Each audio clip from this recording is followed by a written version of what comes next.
Bonjour, bienvenue sur Baudin Prof TV. Alors, nous allons nous poser une troisième question concernant les avoirs. C'est comment on enregistre en comptabilité un avoir pour un escompte oublié. Alors, j'ai remis la facture de départ.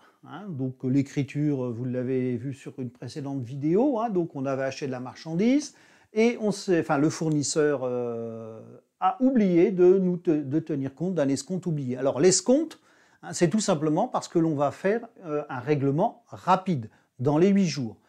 Pour des règlements à plus longue échéance, il y a rarement, voire jamais d'escompte.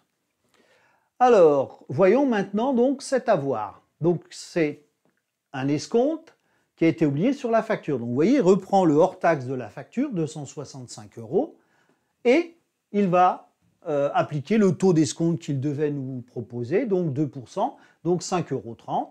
Là-dessus, on y calcule la TVA à 20%, donc 1,06 €. Et donc, notre fournisseur nous doit 6,36 €. Comme tout à l'heure pour les RRR et autres, on l'a vu aussi, donc on reprend le compte 401 et il va devoir nous rendre, donc c'est de l'argent qui va rentrer, flux entrant, donc 6,36 € au débit. Et là, pour constater le crédit, on ne va pas utiliser un compte de la classe 6. Il y a un compte qui est le 765, qui s'appelle escompte obtenu. Donc on va l'utiliser. Et c'est un compte de la classe 7. Tous les comptes de la classe 7 fonctionnent au crédit. Et là, on s'en fiche que ce soit sur un avoir, ici, il a été oublié, donc le compte de la classe 7 va être dans le bon sens, tout compte fait. On ne va pas l'inverser. Donc 5,30 € au crédit. Va suivre la TVA, et c'est là qu'il faut faire attention. La TVA n'est pas une TVA sur un compte de la classe 7.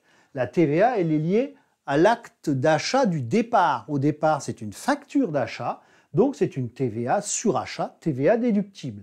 Et donc d'1,06 €. Donc c'est ça qu'il faut faire bien attention, c'est qu'ici on a écriture avec un compte de la classe 7, mais pas du tout la TVA liée au compte de la classe 7.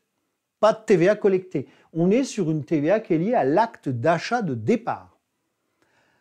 Je termine en débit-crédit, et là, je vois que c'est équilibré. Donc l'élément important ici, c'est le compte 765, escompte obtenu. Ben oui, c'est pas si compliqué que ça, j'en ai terminé avec cette leçon. Si cela vous a plu, n'hésitez pas à vous abonner à Baudin Prof TV, à liker la chaîne et à la partager. Merci, au revoir.